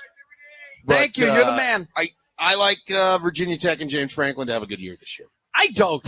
We don't have to get into an argument. No, it's fun. I don't. You know what? He did bring some guys and brought some recruits from Penn State over to Virginia Tech, but a lot of the impact players on Penn State graduated, and so it's not like he could bring that team over. And then secondly, on top of that, like they kept a lot of the same guys. Like they had pretty good retention from Va Tech, but like retaining a bad team is, I'm not going to give you a ton of credit for that. And they didn't. They made some good. Do they have a bad team or do they have a bad coach? That's what we're going to find out. Well, that coach has got their defensive coordinator, right? So he's which still is the role that he got to become a head coach because of how well he did. Good point. We will see what happens. I don't want to go as far as say a fringe college football team, but yeah, if they're surprising, James Franklin is a very good head coach. I think we forgot about that. Let's just go straight to, forget about mid. Let's go straight to ugly. Ugly this year for Mike Schaefer.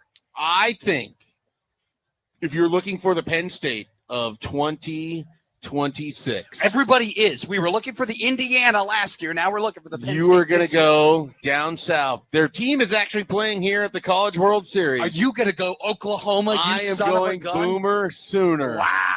To have a bad football season, have Mike a bad Schaefer? football We don't season. have barricades here. We don't have people who are. Look, I mean, we can't defend you. The Texas people aren't going to be upset that I'm saying Oklahoma is going to have a bad football season. I'll tell you that much. You think you're just out on Brett Venables? I think Brett Venables is not a particularly good coach. I think he's much better at sticking his foot in his mouth at every press conference he ever does now. I don't really believe in John Mateer. I think that offensively they had a ton of issues last year, and they benefited by just eking by a sort of so-so SEC schedule. They got slapped down by Alabama, who wasn't even particularly good at the end of last year. And I just don't believe in it. I don't believe in Brent Venables. He was my pick to get fired when they went 6-6. And he ends up getting the big contract extension. So yeah, they lost some of that defensive end. Mason, I believe Mason Thomas was his name. He was drafted by Kansas City. That's going to be a pretty big hole that they have to fill. And it almost got to the point last year. It's like, man, they're like souped up Iowa with how good that defense was. And you're like, if they could just put together a manageable offense, they could make a deeper run. They still made it to the college football playoff. Yeah. But I don't hate that from you. I don't hate that from you. Here's the thing. We've learned nothing else from the NFL playoffs. Not everybody gets back the next year. Teams drop off. We saw it with Penn State. It'll happen to somebody from the 2025 group, and I'm going with Oklahoma. I haven't picked my Penn State of next year, but that's now something I'm going to have on my radar when I read through all these previews. Okay. All right, we're going to have a special guest, Chris from Seam Head, who is here over in the Omaha Baseball Village. He's going to join us, one of the more popular booths that's happening in our kind of built-in area over here. So we'll have a conversation with Chris coming up next here on 1620 The Zone.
This special edition of Middays with Matt here at the Omaha Baseball Village is powered by Access Bank, here for a reason, yours and children's Nebraska. Save the day for Friday Night Live at the Mad Friday, June 19th. Pet Rock plays live at OBV for the first time. Grab your friends and get ready to party. This is an all-ages show. See you next Friday at the Mat. We are joined by one of the more popular booths here at the Omaha Baseball Village. Chris from Seamhead Swag joins us here on Middays with Matt. Chris, how are you doing? I'm doing well. How are you guys? Doing great. Now, we were talking a little bit off air. This is a bit of a conflict of interest for you because you played baseball at Troy. I played at Troy. But you're from Alabama and you're a big Crimson Tide fan. What are you doing this week? Chris, like how's this been for you? Well, thankfully they're on opposite sides of the bracket. Yeah. So that means if they did meet, it'd be in the national championship series. Yeah, that'd be pretty good. I would take that. You do the split jersey. Yeah. You go the hat, the shirt. Hey, I could figure it out if they're in the national championship against each other. I would figure it out then. You know, if that actually did happen. But that would be fantastic though. There'd be a lot of elimination staving off for both sides. Yes. There. Yeah. Troy with a big one yesterday. Yeah. Good luck. Let's talk about Seamhead Swag. You know, you guys, big, bright colors, like a lot of the different baseball, the baseball-centric, stands that you have here. But you guys have some really interesting designs. Like, what's kind of the balance for you, like trying to be bright and exciting, but also trying to keep it a little bit more classy? Yeah, well, we really gear ourselves toward the 6 to 12, baseball male demographic. We try to be as loud and as colorful as possible. So that we've had our custom uniform business is our parent company. We've been in businesses for about 18 years now, but actually we started Seamhead Swag during COVID because we were looking for something to do. We had about 6 months where we were downtime, and we have a staff of about 8 graphic designers, and so we manufacture everything we do. So we decided, hey, let's do some fun stuff. Let's launch this thing while we have some downtime. And so, we launched it, pretty much during COVID, 2021, it kind of started taking off, and we've kind of just gone from there. We've grown it every year, and we've been representing here at the Omaha Baseball Village since 2019. It's been going great. So it's a great event. Yeah, for sure. So if I've said this once this last few days, I've said it probably about 20 times. I can't get over how popular baseball apparel has become as a guy who grew up like, I love baseball. That was my favorite sport. It wasn't like a thing that kids were wearing to school. It was, and then if you were, it was some dork in his Cardinals shirt or whatever. Yeah. And so, that's basically what it was. How do you kind of stand out as this is a super competitive market? It is. There's you guys over here. There's like outfitters all over the place. Yeah. So what we try to do, we try to create actual like mascots and identities, like kind of like you've seen with minor leagues now. They're going off and all these own cool little niche. Exactly. So we've tried to take it from you see a lot of stuff that's based off slogans and baseball sayings and stuff. We try to go the opposite route where we're creating mascots and identities and kind of like fake teams and just having fun with that. But being the colorful and loud, and that really helps us stand out because it's different from what other brands are doing when it comes to creating these identities and these teams that your kids can kind of identify with. And we try to create stuff that's going to get a reaction, that's going to put a smile on kids' faces, and then all of a sudden they start asking mom and dad, hey, I really want this stuff, and we gotta go from there and hope they bust out the wallet. Has there been anything where you were like, okay, we've gone a little bit too far? Yeah, maybe. There's been a couple things. There's been a couple things that didn't get past the R&D. Yeah. We I love that.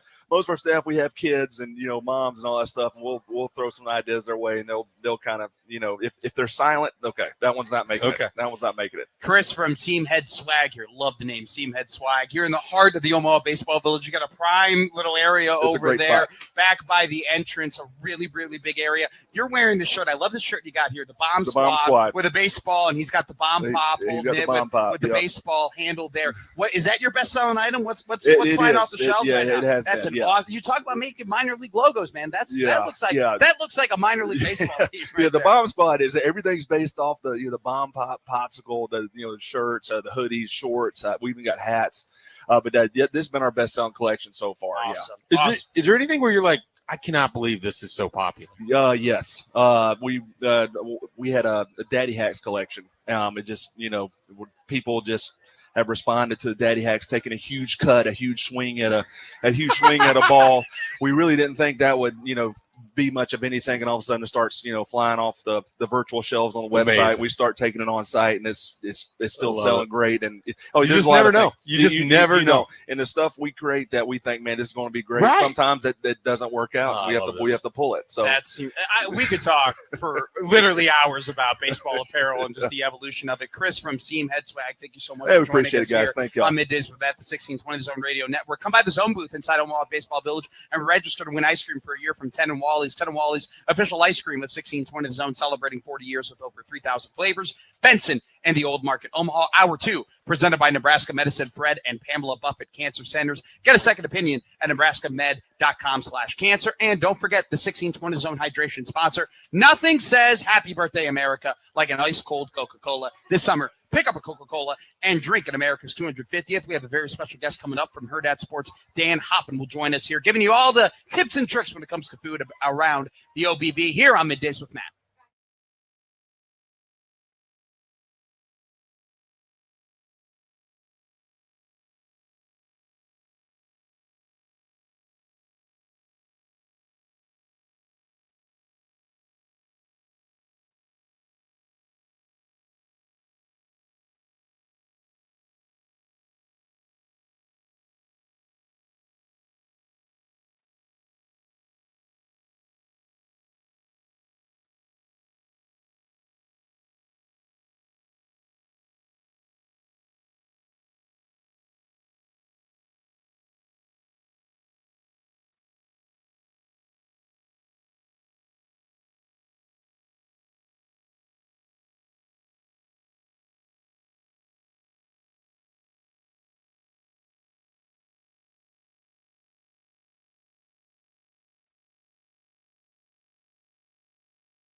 1620 The Zone, powered by the Sedora Law Group. Your outcome depends on what you do next. Hour 2, presented by Nebraska Medicine. Fred and Pamela Buffett Cancer Centers. Get a second opinion at nebraskamed.com/cancer. Matt McMaster, joined, as always, by Mike Schaefer and Josh Hudson here at the Omaha Baseball Village. We are joined by one of our more popular guests here at the OBV. We had people coming up and saying, I see your work all the time from Herd at Sports, Mr. Dan Hoppin. TikTok star Dan Hoppin. Dan, how are you? You bring Baron gifts, by the way. We're very happy to see you. I did come. I brought you guys a pizza. I've been doing taste tests around the College World Series every day, just trying to find the best food around the ballpark. So today I was over in Dingerville and slid by Dolomiti, which is one of the greatest pizza places in Omaha, and got a pizza, brought it over for you guys. And it was the chef's special. So it's a 3-cheese pizza with ricotta dollops and mushrooms.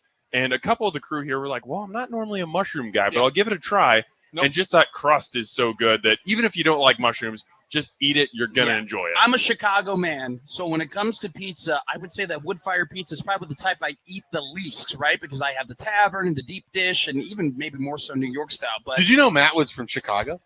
I did not. No, I mean, he's got the Cubs hat on. I do. I appreciate it. I have the accent as well. But in terms as wood-fire pizza goes, definitely one of my favorite. I had a couple of weeks ago. Absolutely phenomenal. I'll ask you this right now. You're eating around the village. You're eating around, the surrounding areas of Charles Schwab Field. Is there anything you've been surprised about? Is there any place that you went and you go, whoa, this is better than I expected? Or maybe a spot that you found that you didn't know was fully there? I mean, you are very well traveled when it comes to Omaha cuisine. So surprising you may be a very tough thing to do. Have you been stunned by anything at all? So there's 2 spots that I want to shout out, and they're on complete opposite ends of the health spectrum. We don't worry about the health spectrum here.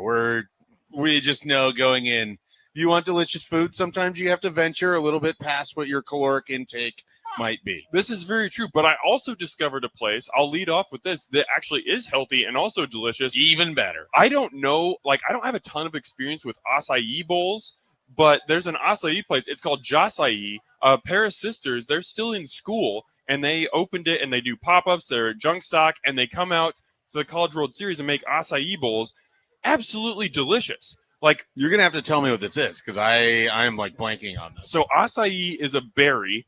Okay. That they blend up into kind of like a sorbet. It's definitely have not been pronouncing that correctly. Yeah. I'll tell you that much. Yeah, it's not acai bowls or acai or however someone pronounces it, but I had a very Midwestern white person pronunciation for it. I will not share it on. I was going to say you have to now. Not now. Okay, well anyway, this place, they make a sorbet out of these tart berries, and they top it with whatever fruits and nuts and honey and Nutella, whatever you want. And I thought it was really good, and they have a cool story. And then on the opposite end of the health spectrum, Taqueria Fiesta Latina is a food truck that I've never heard of. Apparently, they've been around for 4 years, and I got their quesabirria tacos. I mean, quesabirria tacos are going to be delicious because it's just cheese and rich, oily meats. That consomme is so good. It's kind of hard to go wrong. But these were for a food truck tacos, these were excellent. So you get some to dip them in as well. Consomme. Oh yeah, the consomme. You get a little cup of that. It's phenomenal. Do you think the birria is getting a little overdone? I feel like absolutely. Lot. Yeah, I mean, it's one of those. I don't want to call it a fad, but it definitely is in right now. I've tried the alternate birria egg rolls. I've had birria pizza. I don't know. I feel like you kind of got to keep it to its core at this point. And if that place is doing it, man, hell yeah, I'll go over there. I'll have some birria tacos any day of the week. So where are they at? They're just right over. They're in the Omaha Baseball Village. No one can see where I'm pointing because we're on the radio. Well, that's all right. You can still do it. But yeah, we are on. Oh, there we go. It's by the beer garden. Never mind. Yes, it's over by the beer garden. Yes, exactly. We should put them on a list. We should put them on the list to go and eat some of their food. All right. Is there any other food trucks over by the beer garden that has caught your eye, or more importantly, caught your taste buds, Dan Hoppin? Well, I mean, I'm a sucker for Runza. Runza's got a food truck here. You were wearing the Runza getup. Were you out handing out Runza sandwiches to people? Yeah, so I've actually developed kind of a relationship with Runza, which is so special to me. People are very jealous of you, by the way. This is a place that has been a huge part of my life for so long. And we reached out to them with Herd at One, and we were like, hey, we'd love to do a taste test where we find out-of-towners and have them try a runza for the first time on camera. And they were like, awesome, we'll give you 36 runzas. So I spent like an hour and a half yesterday just going around finding people, and I'm like, have you had a runza before? Good sir, would you like to have a runza? Yes. Well, not quite in that accent, but basically yes. And I wanted you to be more carnival barker, but yeah. And it was a lot of fun. We got to give out a ton of runzas and get people's opinion on it. And I got to wear the famous, like, yeah, you look very happy in at that the stadium runza, like, tote bag. Oh, really? Yeah. You're like one of the kids walking around. Yes. You look like a newspaper delivery man of runzas. Like, that's what it looks like. And I have such a baby face, I probably fit in. I look like I'm about 16. So everybody was just like, yeah, this tracks. Everyone knows that the Memorial Stadium food, especially from the kids in the boxes handing them out, tastes much different than anywhere else. It's It's without a doubt. amazing. I experienced this with the Savannah Bananas. I had the Valentinos, which I do not love. Yeah. But in the stadium, it's like a different level. Exactly. I can't explain this. Same thing with the runza too. Like the packaging. I agree with that too. Something about the condensation and how it's in that environment. But I'll say this, Dan Hoppin, I think runza's great anywhere. Okay, and I'm an outsider. I'm not from Famously from Chicago. All right, I'm not from here. I think runza's great. Wait, anywhere. is he from Chicago? Apparently. You hadn't mentioned that yet. He doesn't sometimes. He gets shy. I get shy about it. Dan, am I crazy? Because runza's great everywhere. But am I crazy to say that there's something about that food truck over at the beer garden? I feel like it's just a tick. It's a tick different. A tick. I'll dare say better. I don't know. There's something. Maybe they fry just a little bit better. I don't know what it is, but there's. Am I taking crazy pills, or are you kind of finding that too? Do more people think that as well? I don't know. I thought it was just as good as any runza he's about. I don't know if it was better. I will agree with you. You're making him pick his favorite child now. I do. I am. I do think there's something about runza, Valentinos, Fairbury hot dogs, whatever it is. When you have it in the stadium, Totally different. It's different. Totally I don't know why. I don't know if it's a 100% nostalgia thing, but there's something about it. No, Okay. it legitimately tastes better. Yes. There's no way to explain why, but it just does. It's You just a fact you have it to at this point. accept. Yes, exactly. Okay, so let's talk. We've talked a lot about the Omaha Baseball Village, right? You Dolomites, I got a nice little special. You went to Dingerville, the taqueria place we were talking about. The acai bowls are here as well in the OBV. Runs is killing it as always. Let's go. Let's venture a little bit just outside, some general Omaha food talk. Is there anything in the last couple of months that you've discovered, you found, any new places or maybe just classic places you think are just getting better and evolving? I mean, I'll give you the floor here, Dan Hoppin, because I love food and you know a lot about food. He's called a clear out play, and he's going to drop the ball into you. This is called ISO Hoppin. Dan was once the Wemby of my intramural basketball team in college. Don't compare me to Wemby. I'm not. I mean, well, we didn't win either, so Oh. it fits. Bang! Mike Schaefer. I'll give you the floor, Hoppin. What are some new places you're finding? Are you just opening up to all of Omaha, or are we keeping it downtown? Let's keep it downtown. Okay. I like this. There's a spot you went to. I'll help him out here. There's a spot that he went to that he got like a breakfast pouch from recently. He took a picture of this thing. Oh, that looked awesome. hand pies. Yes. So Carter and Rye, it's a business. It's been around for about 8 years, had a brick and mortar for about 4. But basically, what's the best part of a pie? It's the crust, right? It's that buttery, flaky crust that you get on the edge. He's never ate pie before. I have eaten pie. The crust is the best part. But so a hand pie is amazing because the entire thing is encased in crust, and you can walk around with it. And so it's like a closed quiche, if you will. Yes. And they took 2 of my favorite sandwiches, breakfast sandwiches and the Cubano, and fused. Oh my God. You got to see this photo, Matt. So you have to see this photo. So smoked pork, Oh, no. buttery scrambled eggs, cheese, and a little bit of a dill pickle aioli. Yeah. Boss man. Ridiculous. That sounds incredible. So You are combining. That is combining 2 of my favorite things too, especially if you get a little hint of mustard in there too with the Cubano. just that little bit of tang. That's where the dill pickle aioli comes from. Exactly. That is a perk. These people are crazy. That is It's awesome. the photo, I'm telling you, Matt. You want to eat the photo through your phone because it looks that good. There's nothing better than that. I want to ask you one more question too, because I'm new here at Omaha. I've been here for 18 months. Yes. From Chicago. What is it with this? We are in the most landlocked state in the country. And the seafood here is absolutely ridiculous. Whether it be, you've talked about it a ton on your, I've seen some of your stuff on Instagram, Koji, Yoshitomo, David Ruderbach, who's been awesome sushi chef, but also I love shucks, right? I love going to the oyster bars and stuff like that. What is it about Omaha and their ability to have so many great kind of just seafood restaurants here? Well, apparently you can fly fish from like anywhere in the world into Chicago and then get it directly here. Chicago! So Chicago coming through big for Omaha. Seriously. So when people taste fish in Omaha and they're like, how are we getting fresh fish in the middle of the country? That's why, because you can get fish from Japan, fly it into Chicago, get it here all within about a day and a half of it being harvested. So it can still taste incredibly fresh. And that's why when you go to Yoshitomo, he's up for a James Beard Award tonight. We'll find out if he wins or not. But you go to Isla del Mar. I mean, there are so many different places around Omaha where you can go and you're just like, why does this fish taste like it was swimming 2 hours ago? Well, because it was. It practically was. Yes. In the Great Lakes. Yeah. Well, that's the salmon. That might be some salmon. But Dan Hoppin, one more before we let you go. Absolutely. Anywhere you got your eye on right now, you're going to try it today.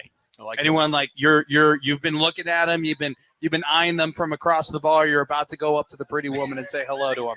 What is that in terms of food for you at the Omaha Baseball Village? So I've done all my eating around here today. I went over to Dingerville. We gave a shout out to Dolomiti, but I'll give two more shout outs. One, Sweet Magnolia's Bake Shop just has incredible baked goods. So You did find it then. You were searching. You were on the hunt for it the other day. I got a cinnamon roll from there. Was phenomenal. But I want to give a real shout out to, there's a place called All in Time Bakery and Cafe. Yeah. They're selling, for the College World Series, they've got a special deep fried hot dogs. So you know what? So they deep fry the hot Put it dog on the and it list. just rips open. So you just get like all that extra texture. You get that caramelization.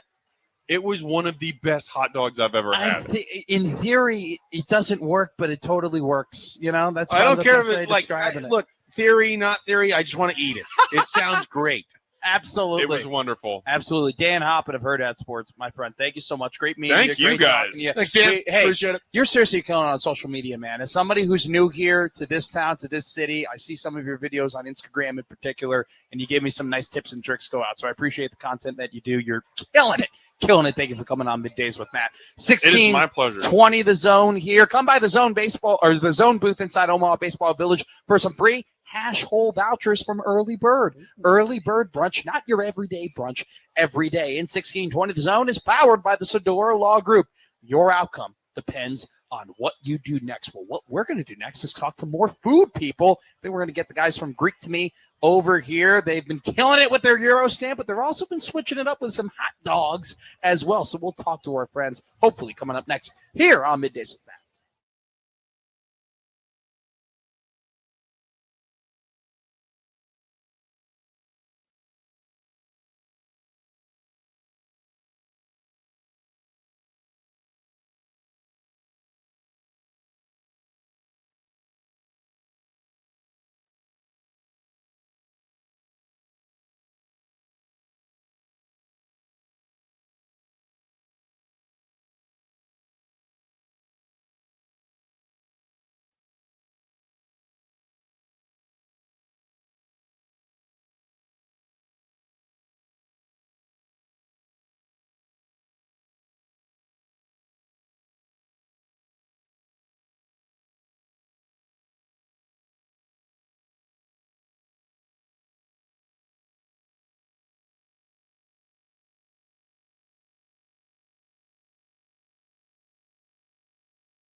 Sounds great. We're gonna Have fun, boys. You're going to the game tonight?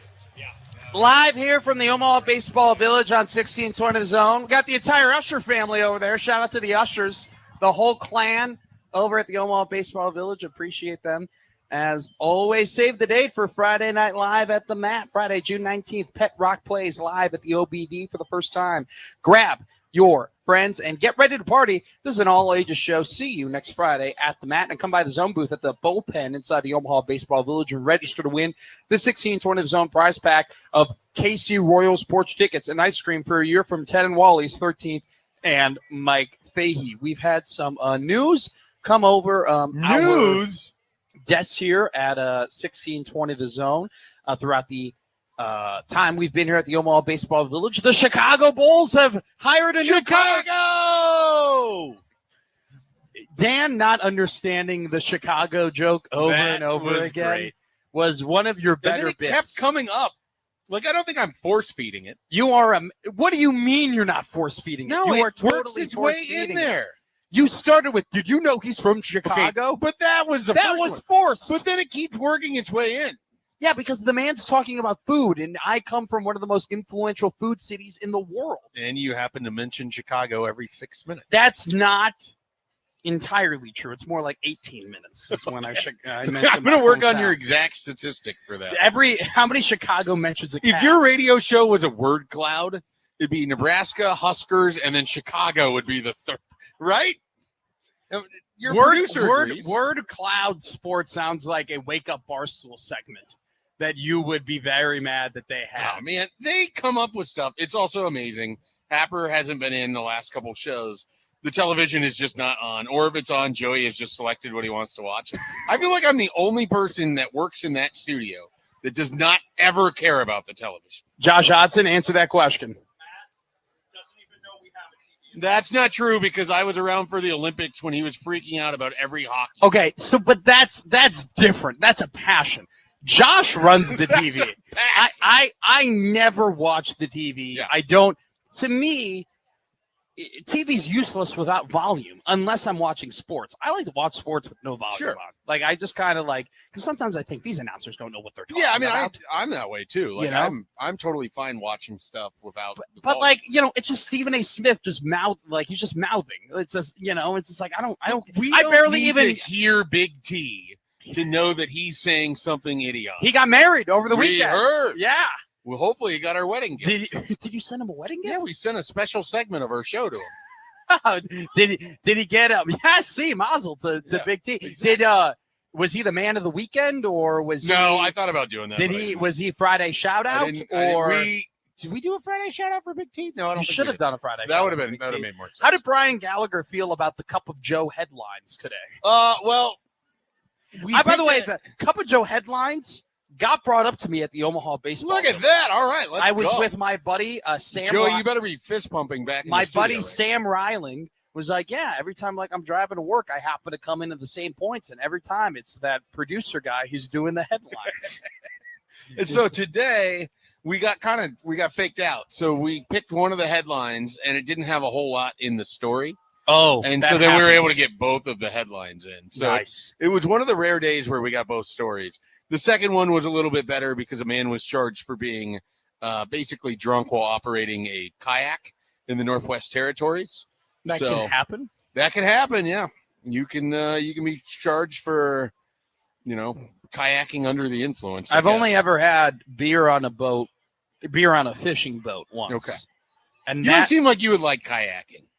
no, I've been kayaking. I've been kayaking in Marco Island, Florida, and also Naples, Florida. Well, maybe you do like kayaking. I went manatee watching. Did you like it or not like it? I liked it for 10 minutes, and then So I didn't was like right. it. All right, you made me seem like I wasn't going to be correct. But I here. think there is a qualifier of I enjoyed it for the first 15 minutes, and then I got tired, and I go, this is it's a pointless. workout, man. Do you know what I can't stand? Paddleboarding. I think Okay. paddleboarding is so dumb. You barely can move. I don't want The to. standing up and the. And then it's like I'm afraid of falling in because you're in like 18 feet or 30 feet or 40 feet of water. I don't like the ocean. If I was meant to swim, God would have given me gills. Like and by the way, the ocean. you're so anti-water. I love a pool. Okay. Nothing better than a pool. Hot day. I've been to the pool like 2-3 times a week in my apartment. Wow. You have a good pool? And we have two pools. We have a downstairs pool that's big. We have an upstairs pool that's more sunlit. Exclusive? I mean, it's only the people who live in the apartment. Well, no, I understand that aspect of it. But I mean, like, you keep the riffraff in the So I'll say this. Do you get special penthouse pool privileges? If you know if you know the apartment, like I know the apartment, dead parts of time. And I go during the dead times. Gotcha. And I'm the only one in the pool. See, that's the one problem. If you go you ever just leaving your show at the end of like 2:15 and you're headed home, you're just going straight out to the pool? Literally, I did that whatever day it was like 98 like a relaxing degrees. Decompression from your show. And also too with the plantar fasciitis, it's been great for kind of doing some rehab workouts in there. Yeah, seriously. And a it's little like pool PT. Seriously, it's been great for me. So then I do that and then I tan and then you make fun of my tan. Yeah, you tan. Look at all of that. I am kind of. Oh, the sun glare coming off of your arm. Look at the tan. Look at that. I'm kind of. Why are you tanner than me? I'm Latin. I will always be tan. It doesn't make sense. I'm Latin and you're more tan. Than I am. Look at these legs. They see the sun. Look at those legs. Mayo. You got small ankles. Yeah, well, they're more cankles now. Yeah, but it's unfortunate. But in your prime, they were pretty quaint, weren't they? Well, I didn't always look like this at one point in time. I'm also one of those people. I was looking at a photo of myself.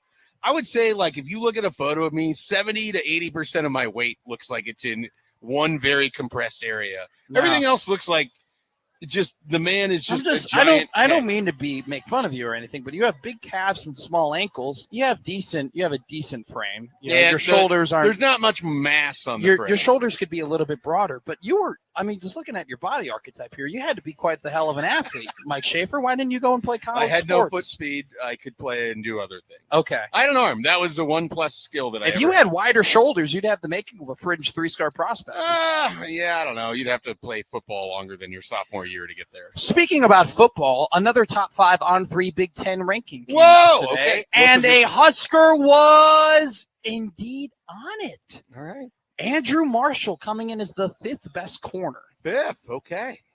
I think that you could have a legitimate 2-man battle. Who is the best player on the Nebraska Corn Huskers? Who is the best guy they have on the team? I think it's a 2-man battle between Marshall and Evans. Okay. I think Andrew Marshall and Justin Evans, if you were to tell me one over the other, I would go totally fine. Here's a sneaky one. Or maybe it's not so sneaky. Maybe for you and me, it's not sneaky. Maybe for a more casual Husker fan, it is sneaky. If you told me he isn't right now because of where he's played, but I think by the end of the year, Owen Chambliss will be the best player on Nebraska. Okay. I wouldn't contend with that. I wouldn't fight too much up against it. I would say, Kamite, let's tranquilo, like let's relax here. Okay.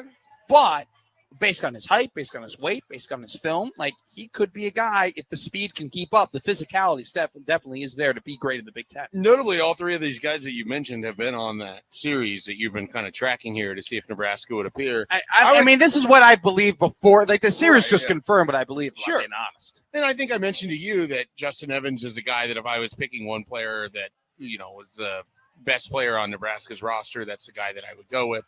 It's because I think he has the best chance of an all-conference honor.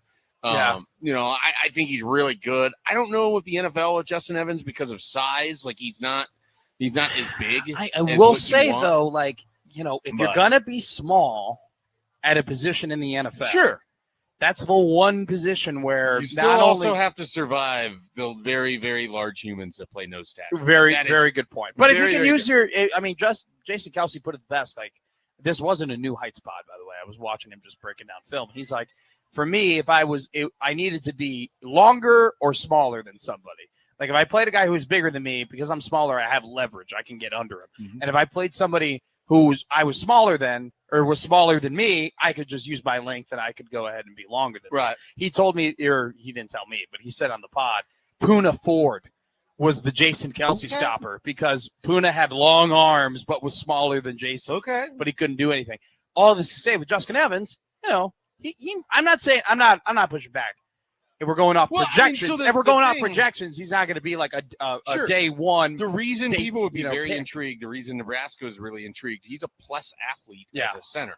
He moves really, really well. and he can absolutely move people with his size and strength from the frame that he has. He's just not that tall. Third year in a row that Nebraska would have a player on this cornerback list heading into the Big Ten. So Tommy Hill, Sear, right, and now Andrew Marshall. The two before that did not end up getting drafted. We'll see what happens with Andrew Marshall, who's projected to be one of the top corners in the Big Ten and, the best player on Nebraska's defense heading into this season. We're going to hit a break here, and we'll have our final segment where we preview big game coming up between the Alabama Crimson Tide and the Texas Longhorns. Come by the Zone booth inside Omaha Baseball Village for some chewy granola bars from Sunbelt Bakery. Sunbelt Bakery, chewy granola bars, tastiest flavors under the sun. And also, we have an opportunity for you to register to win ice cream for a year from Ted and Wally's. Ted and Wally's, official ice cream is 1620 The Zone, celebrating 40 years with over 3,000 flavors. Benson and the Old Market in Omaha. Coming up next, we'll give you a weather, traffic update, along with giving you one of the best defensive plays that have happened here at the College World Series before we head and send it over to John Bishop, Mike Farron, and Connor Happer inside the West 1 booth, presented here by on 1620 The Zone.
Middays with Matt here at the Omaha Baseball Village. Special edition here on the 1620 The Zone Radio Network.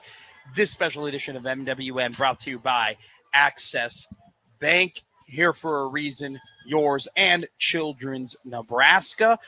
We've seen a lot of thrilling games in this start of the College World Series, and some thrilling games have brought some thrilling defensive plays. The defensive play of the game is presented by Pinnacle Bank, the way banking should be. Member FDIC. Lynch, deep breath at the mound, looks back at Guzman. Now Guzman takes off, pitches outside, throw down to third, safe!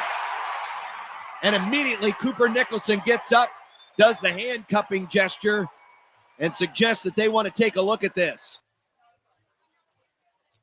And then that play got overturned. And then it ended up being out. That was a super bang bang. I don't know if you saw that. I did. I was at the game. It was. I thought it was going to stand.